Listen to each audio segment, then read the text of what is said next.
that the fact that he wants to do that as well and promote fights as well, I'm impressed. What's happening with Lamont and Tank fight? I don't get in the business on that side. You know, I'm just waiting for whatever they go through, get it over with and done. And when Tank called me, I'm there. You know. What weight would it be at? 195. Oh, wow. So he would go all the way from 40 to 95? Yeah, I mean, it would be an exhibition. Okay. But, and so what does that mean? Is that 3-minute rounds? Yeah, 10 3-minute rounds. And when you say exhibition, like, what are the restrictions on that?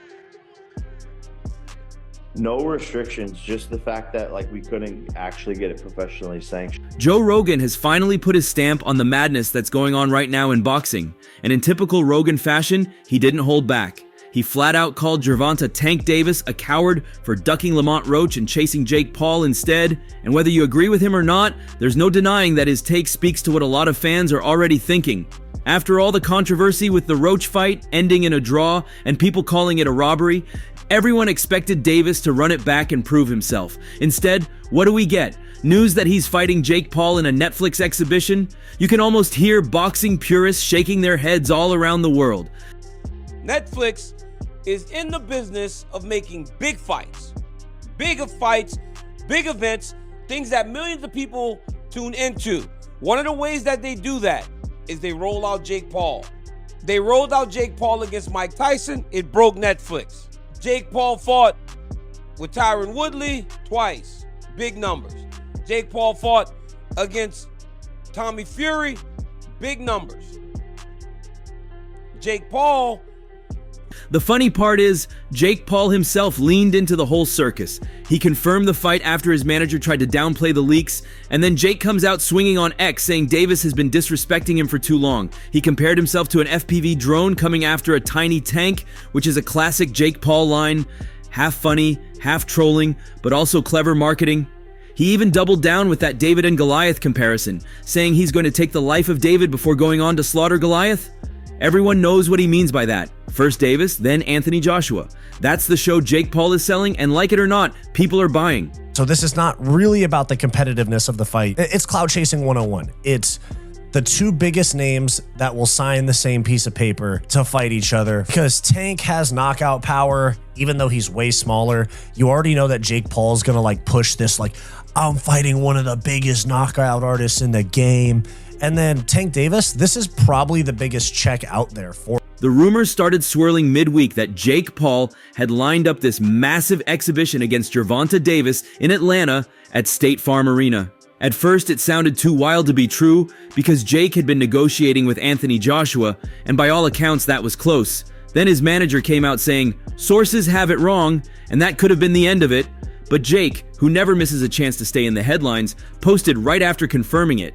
Tank Davis cannot lose to Jake Paul. And this is the fight we all want to see. You might say, what are you talking about? We get to see if Jake Paul's really like that or not. Tank Davis' legacy is on the line. People already are questioning Tank for ducking fights. You can't lose because if you do, you're going to turn into a meme because you lost to Jake Paul. So you're ducking fades and then you lose to Jake Paul. What are you going to do? Because nobody believes in you. Nobody believes in you. And for Jake Paul, you might say... He even threw in the Netflix angle, saying the fight will be streaming live on November 14th. The only catch is that the date and venue details don't quite line up. State Farm is already booked that night with a comedy show, and Netflix usually does Friday fights, not Saturday ones. So it feels like even when Jake confirms something, there's always that chaos that keeps fans guessing. Many see Tank as a guy ducking the tougher fight for easier money, and to them, that's cowardly. Up there and actually retire the sport because he's been, making claims saying that he's done and that he's about to retire. Basically, he doesn't want to do this anymore. And I feel like, he got the big fight, and there's really no bigger fight than this. There's just no bigger fight than this, bro. At first, people were saying... Lamont Roach even mocked him after the draw, throwing up duck emojis and saying, "Told ya lol." Roach believes Tank was never planning to see him again, and honestly, can you blame him? When the majority of the boxing world, including names like Terrence Crawford, Sean Porter, George Kambosos Jr., and Claressa Shields all say Roach got robbed, what's the honorable move?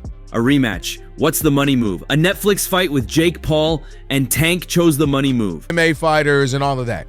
When you go get an actual real boxer, for real boxer, who is a knockout artist, who is still in his prime, and now you put him in this exhibition, this just shows me right now that the sport is officially gone, and the only hope we have is September 13th. Canelo and Bud Crawford. Ryan Garcia has been one of the loudest voices weighing in on this circus, and he hasn't held back. First, he said it's delusional to think Davis would balloon up to 195 pounds. He's right. Tank has spent his whole career around 135. Even at his heaviest, he's never cracked 140 in a fight. Now you expect him to step in with a guy who just fought Julio Cesar Chavez Jr. at 200 pounds? Ryan flat out said no way, and he even went further, calling anyone who believes it delusional. Exhibition bout, it will not count towards their professional careers. The age is close. Jake Paul is 28, Gervonta Davis is 30, but the weight difference is massive. Paul has fought around 200 to 227 pounds. Davis dominated at just 135 pounds. Many expected Davis to fight Lamont Roach Jr. again, but instead he chose Jake Paul, a fight many say is more about money than legacy.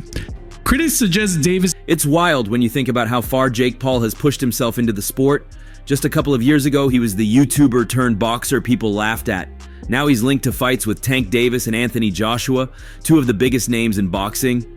He already had that staged beef with Canelo, and now he's putting himself in a position where his name is in every conversation. People can hate him all they want, but he knows how to play the game, and the rules he revealed for the fight with Tank prove it. He said back in May that it would be at 195 pounds, 10 3-minute rounds, an exhibition because no commission would sanction it. That's basically setting up a fight where the odds lean completely in his favor physically. If Tank accepts that, it's a mismatch by default. Who is literally 100 pounds lighter than him. Good job, Jake. Jake Paul is 235 pounds. Tank Davis is barely 130. Jake Paul also has 8 inches on him. Yeah, just another big name money grab, not a real fight from Jake Paul. Now, the other money grab doesn't like real fight guys, Tank Davis, famously refuses to fight anyone good. Has always been 3 other champions in his division, has never fought any of them. Andre Berto has his own take, and his view is more about the business side of it. He said Davis doesn't care what fans think anymore, he's just chasing the bag.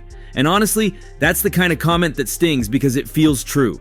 Davis has always had this aura of being the next big superstar, the pound-for-pound guy. But now, instead of building a legacy the old-fashioned way, by beating the best at his weight, he's stepping into exhibitions with influencers. To some fans, that looks like selling out. To others, it looks like smart business. But in boxing, once you start chasing money over legacy, people start questioning everything. Everyone, because that's the only question I get 10 times a day, maybe even more. So, that's what it is, and that's what it's looking like. Again, we still haven't heard from his camp, like specifically when it comes to the business. So, And that's where the controversy really lives. Hardcore fans hate the idea of Tank fighting Jake Paul. They see it as a freak show, a way of avoiding real fights like a Roach rematch or even a matchup with Shakur Stevenson or Devin Haney. But the casual audience, the Netflix crowd, they'll eat this up, they'll tune in, buy the popcorn, and cheer for the spectacle, and Jake Paul knows it. You know, not wanting to overlook the fate of the turkey called and say you got your eye on Tank. What do you think about the rumors of Tank and Jake Paul? Man, Tank disrespectful to the sport if he chooses that over fighting with me. I'm the best fighter in the sport. I've been telling him that, and he called cap on it. So if he won't call cap and say I'm not who I say I am, come prove it. I think it's dangerous for him to go back in there and fight Lamont. I think Lamont is a hell of a fighter. Now you have to ask, what happens after? If Jake beats Davis in an exhibition, even if it's not official, he'll claim it. He'll say he beat one of the pound-for-pound kings. That sets him up even bigger for Anthony Joshua. Eddie Hearn has already said Paul is the frontrunner for AJ's return in early 2026. On the flip side, if Davis somehow manages to beat Jake, people will still call it meaningless because it's an exhibition at a crazy weight. Either way, Tank's reputation with hardcore fans takes a hit because he still hasn't settled business with Lamont Roach. Against boxing. Maybe right. I just hope we get the Shakur fight before that moment. So for me, that Tank fight, I mean, as I understand it, Tank's fighting Jake Paul, which is the most bizarre thing ever, but I'm sure it'll do massive numbers. And I don't know. Lamont Roach's father hasn't bothered sugarcoating his disappointment when he spoke out just hours after the Tank Davis versus Jake Paul fight was confirmed. For him, the frustration isn't just about his son missing out on a payday, it's about the principle. He told Fight Hype, Lamont pretty much said it all. Like the Roach versus Davis rematch is the fight. We wanted that fight. I think that's the fight the fans wanted. After a great fight like that, everybody was looking forward to the second bout, but unfortunately, things didn't line up as planned. So we just can't sit around and wait. We've got to move forward and continue our own career. We aren't in a position to just stay stagnant and wait for something like that to happen. That fight is going to be there, and hopefully it happens soon. Ladder. But instead of giving us the rematch with Roach, he's going to fight Jake Paul. Now, this is where you have a chance to stand up as fans. Don't pay for it. Don't watch it. Those words are heavy because he's saying out loud what so many people have been thinking. Tank took a pass on the fight that mattered. The rematch was there, the story was already written, and the fans were already talking about it. Instead, Tank went another direction. For Roach and his father, they don't have the luxury of waiting around forever. They don't have a Netflix deal on the table. They have to keep their careers moving. And that means, while Tank is chasing Jake Paul in Atlanta, the Roach team is looking elsewhere.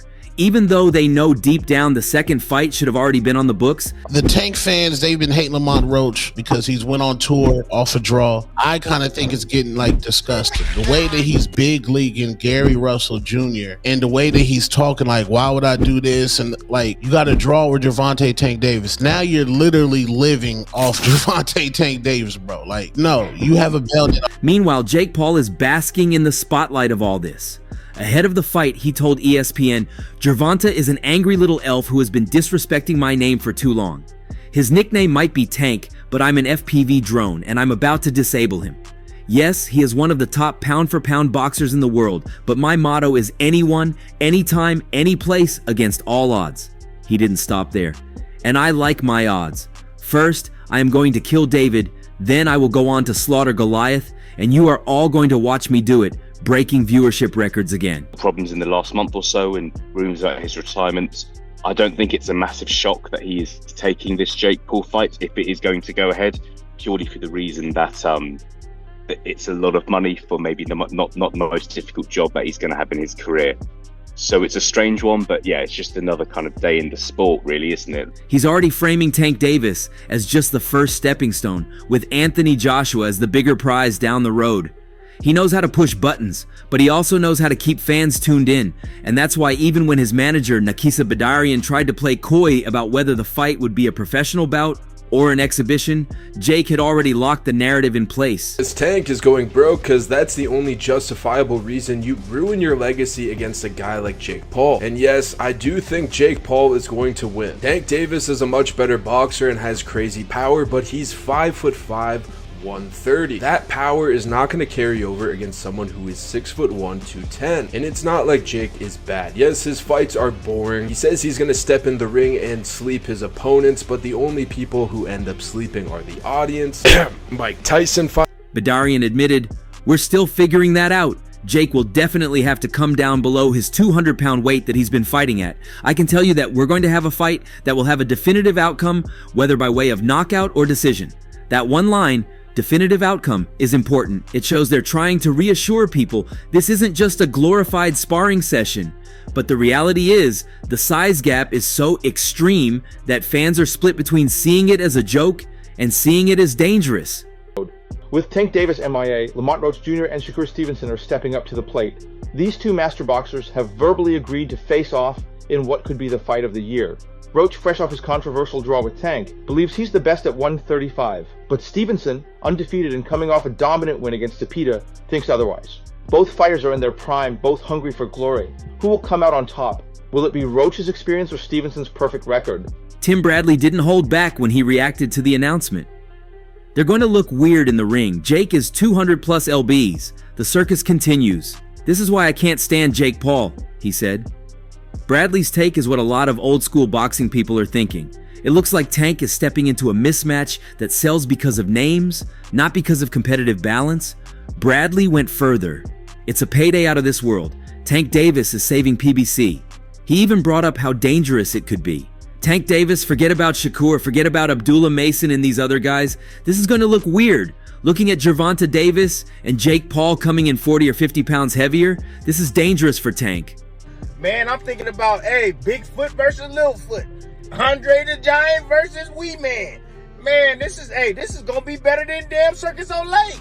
Yeah, they gonna look weird as hell in the ring together, man. You see how big Jake Paul is? 200 plus pounds? Man, I don't understand it. I don't get it.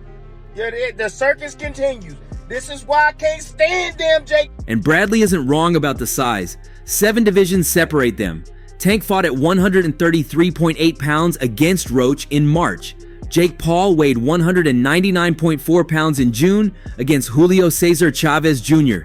Even if Paul trims down to the 180S, you're still talking about a guy 4 to 5 weight classes above where Davis has ever been. Plus, Paul is 6'1" with a long reach, and Davis is 5'5" at best. Shout out to AJ. But for real, cuz, come on, man. I mean, I get it. This a money grab. This a big old bag waiting for both of you. Y'all probably both cash in $3-4 million a piece off of this. Come on, man. Be for real, shout. 6'1", almost 200 pounds. Come on, man. 5'5", 133 pounds. Like, come on, y'all ain't even in the same bracket, man. You got this man by damn near 70 pounds and 6 inches. This ain't no real fight. Y'all really playing with my time right now. I get it, man. It's the kind of size difference that could make Tank's normal style of explosive inside fighting extremely hard to execute. Fans remember how tough the Mario Barrios fight was for Davis when Floyd Mayweather literally had to climb onto the ring apron mid-fight to motivate him. Jake Paul has an even bigger frame and a longer reach than Barrios, and while he's not as skilled as an elite boxer, raw size and power can't be ignored. I'll be down. Let's run it. I'll be super, super down. I don't know if Gervonta needs Jake Paul. Let's be clear, right? Is there a height limit in boxing? While boxing insiders ripped the matchup, Spencer Oliver offered a slightly different perspective when speaking on TalkSport. He praised Paul for bringing in new fans, even saying, "What Paul's doing for the sport is brilliant in his own right. He's bringing new fans into the sport. He's doing excellent for women's boxing as well. You can't take that away from the kid. He's been working hard as well, and he's improving." But Oliver drew the line when it came to Paul's talk about Anthony Joshua. You look at that fight and go, who's going to sanction that? God forbid something happens to Jake. He called it a suicide mission for Paul. He compared it to AJ's knockout of Francis Ngannou, pointing out that even a powerhouse like Ngannou couldn't withstand Joshua. If Francis can't, then what chance would Jake Paul have? Oh man, in the exhibition on Netflix? This the dude y'all said gonna beat it? Listen man, boxing fans, it's over with me. This is a 135 pounder in the prime of his career with a belt. He's a champion. This fighting Jake Paul? Boxing is over with. Top Rank ain't got no TV deal. Oliver also gave his view on the Davis fight, and while he admitted the whole spectacle feels odd, he still believes Davis wins. I think Gervonta Davis beats him. He's one of the pound-for-pound best fighters in the world at lightweight, but it's a bit of a weird one, isn't it? You've got a guy of 5.5-inch eye boxing a guy of 6 foot plus at cruiserweight. It's just all a little bit odd. His solution? If Paul insists on these types of fights, pick someone closer to his size. He even complimented Jake's win over Chavez Jr. as the right kind of matchup, calling it a move in the right direction. But with Tank, he said flat out, that's just a little bit of a freak show for me. It was just announced that Jake Paul's next fight will be against Tank Davis, y'all. And I find this very interesting because Jake Paul is 6'1", about 220. Gervonta Davis is 5'5", about 135 pounds soaking wet. I just don't know how that works. And for he wrapped up his take by predicting Davis still finds a way to win. Davis is an active fighter. Like I say, still a pound-for-pound star, very heavy-handed as well. He should have the movement, forget the size, to be able to slip inside and take Jake Paul out. That's the reality of it. The strangest part is that everyone is right in their own way.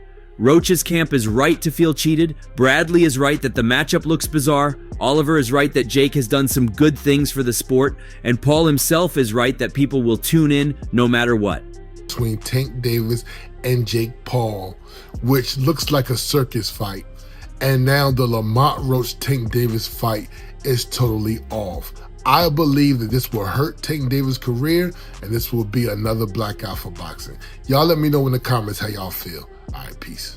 Tank, stuck in the middle of it, is left with the tag Joe Rogan and many others just slapped on him, cowardly for avoiding the fight fans wanted most. Whether that word is too harsh or not, the decision to bypass Roach in favor of Jake Paul has changed the way people are looking at him, and that's not something Tank can erase easily.